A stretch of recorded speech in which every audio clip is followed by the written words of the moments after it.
बहुत पुरानी बात है। एक गांव में एक निर्धन किसान अपने परिवार के साथ रहता था। उसका जीवन कठिनाइयों से भरा था, लेकिन वो मेहनती और ईमानदार था। उसके 3 बेटे थे। खेत ही उसका मुख्य साधन था, जिससे वो अपने परिवार का भरण पोषण करता था। एक बार सावन के महीने में जब किसान अपने परिवार के साथ रहता था, उसका जीवन कठिनाइयों से भरा था, लेकिन वो मेहनती और ईमानदार था। उसके 3 बेटे थे। खेत ही उसका मुख्य साधन था, जिससे वो अपने परिवार का भरण पोषण करता था। एक बार सावन के महीने में जब बारिश लगातार हो रही थी, तब किसान ने अपने खेत की जुताई शुरू की। जैसे ही उसने हल चलाया, अचानक हल की नोक किसी चीज से टकराई। थोड़ी देर बाद उसने देखा कि हल चलाते वक्त उसने 3 छोटे छोटे नागों, सर्प शिशुओं को घायल कर दिया था। वे वहीं तड़प रहे थे और थोड़ी देर में मर गए। किसान को इसका अफसोस तो हुआ, लेकिन वह मजबूर था, क्योंकि उसे खेत जोतना जरूरी था। वह नाग शिशुओं को एक किनारे हटाकर हल चलाता रहा। ये बात किसी को पता नहीं चली, लेकिन रात होते ही उसका घर भय और दुख में डूब गया। रात के अंधेरे में जब सब सो रहे थे, नागराज, उन मरे हुए नागों का पिता, प्रकट हुआ। वो अत्यंत क्रोधित था। उसने देखा कि उसके बच्चे किसान द्वारा मारे जा चुके हैं। क्रोध में उसने बदला लेने का निश्चय किया। वह धीरे धीरे किसान के घर में घुसा और सबसे छोटे बेटे को डस लिया। सुबह जब सब जागे, तो उन्होंने देखा कि छोटा बेटा मृत पड़ा है। कोई कारण समझ नहीं आया। किसी ने सांप को नहीं देखा था। अगली रात नागराज फिर आया और इस बार किसान के दूसरे बेटे को डस लिया।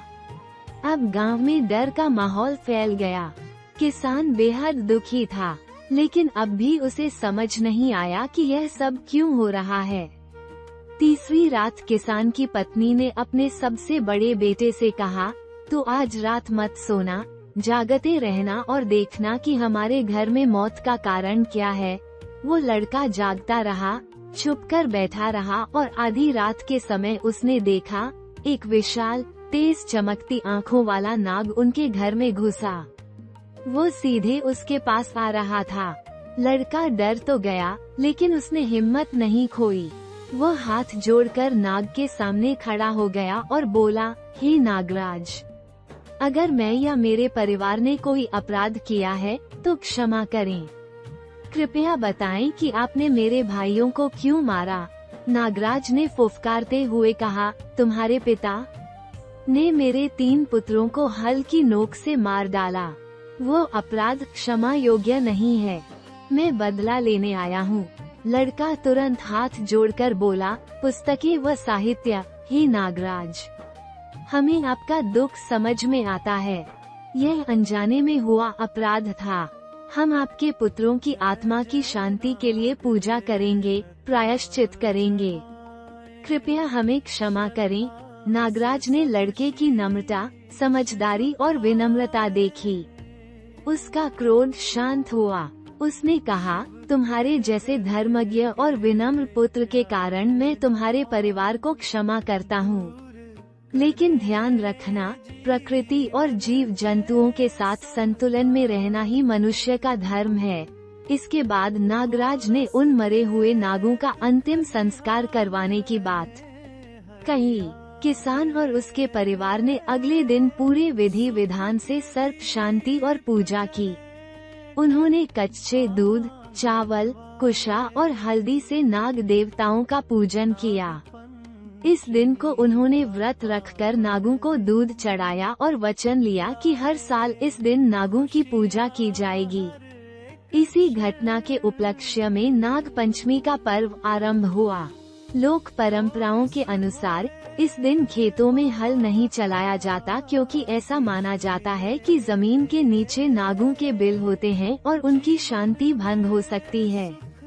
महिलाएं घर की दीवारों पर नागों की आकृति बनाकर पूजा करती हैं, उन्हें दूध, अक्षत, चावल, दूब और फूल अर्पित करती हैं। कुछ स्थानों पर नागों को प्रसन्न करने के लिए उन्हें जीवित पकड़कर पूजा की जाती है और फिर जंगल में छोड़ दिया जाता है। हिंदू धर्म इस दिन नाग देवता से यह प्रार्थना की जाती है, नागों की पूजा करने से जीवन में भय नहीं रहता, परिवार सुरक्षित रहता है और संतान सुख की प्राप्ति होती है। नाग पंचमी का पर्व हमें ये सिखाता है कि प्रकृति के हर जीव के साथ करुणा और सम्मान के साथ पेश आना चाहिए। ये पर्व केवल सांपों की पूजा नहीं, बल्कि एक चेतावनी भी है कि यदि हम प्रकृति के नियमों का उल्लंघन करेंगे तो उसके दुष्परिणाम हमें ही भोगने पड़ेंगे।